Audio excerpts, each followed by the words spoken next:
हा एक लेख मला आज सुचला 15 फेब्रुवारी 2026. सहज मला हा लेख सुचला, तो मी लिहिला, आपणास वाचून दाखवतो. ह्या लेखाला मी नावच दिले पुरुषांना सल्ला, पुरुष लोकांना सल्ला. आम्ही पाहिलेली ही एक वस्तुस्थिती आहे. एक जण नोकरीतून रिटायर झाला आणि त्यानंतर त्याने बायकोला थोडी मदत करायला सुरुवात केली. इतकी वर्ष तो नोकरीतच होता. त्याला नेहमी वाटत असे की छोट्या छोट्या गोष्टीत आपण बायकोला मदत करावी, पण नोकरीमुळे ते जमेच ना. आता मात्र त्याने सहकार्य सुरू केले. आफ्टर रिटायरमेंट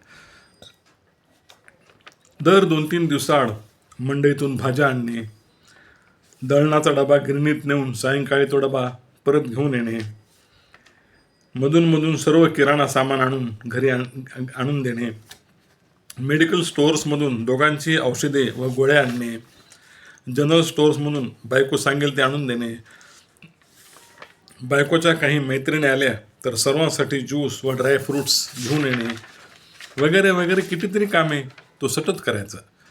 त्यामुळे बायको त्याच्यावर जाम खुश झाली. तिला आता खूप रिलीफ वाटत होता.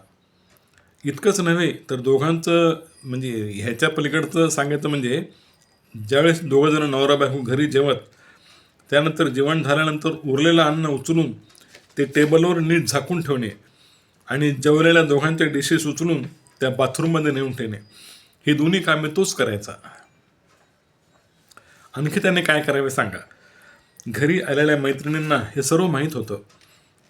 त्यांना तिच्या नवऱ्याचं खूप कौतुक वाटे. त्या तिच्या नवऱ्याला म्हणत, वा भाऊजी, खरंच वहिनी नशिबवान आहेत गडे, तुमचं फार प्रेम आहे त्यांच्यावर.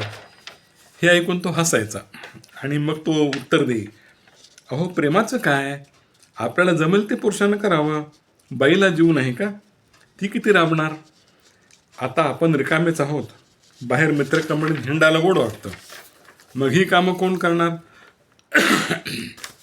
बायकोला थोडा तरी आधार वाटावा ना आपल्या नवऱ्याचा, हे कर्तव्यच आहे. प्रेमाचा काय संबंध. असं म्हणून तो पुन्हा पुढं बोलायचा.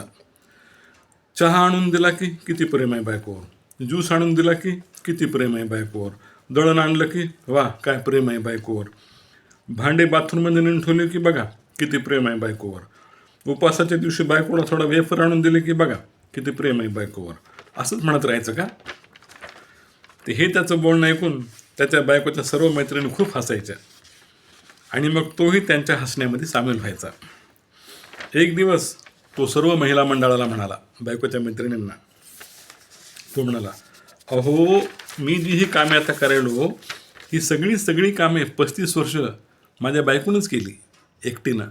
त्याचं काय, मी आता रिटायर झाल्यापासून हे सगळं करतो आहे, मला त्यात खूप समाधान मिळतं. अहो इतकंच नव्हे, माझी बायको सकाळ संध्याकाळ दररोज 1-1 घंटा पूजा करत राहते, तेव्हा मी हॉलमध्येच बसून राहतो तिचं होईपर्यंत. कोणी आलं गेलं, कुणाचा फोन वगैरे आला तर वॉच ठेवतो, मग नंतर मी बाहेर जातो. माझा तर सर्व पुरुष मंडळीला असा सल्ला आहे की किमान नोकरीतून रिटायर झाल्यावर तरी बायकोला अशी सगळी मदत करा आणि मग बायकोवर अधिकार गाजवा, हक्क दाखवा. त्याचे हे बोलणे ऐकून तमाम महिलांनी अगदी जोरदार टाळ्या वाजवून त्याचे कौतुक केले. तर सांगायचं काय की खरंच पुरुषांनी शेवटच्या काळात हे सर्व केलं तर काय हरकत आहे.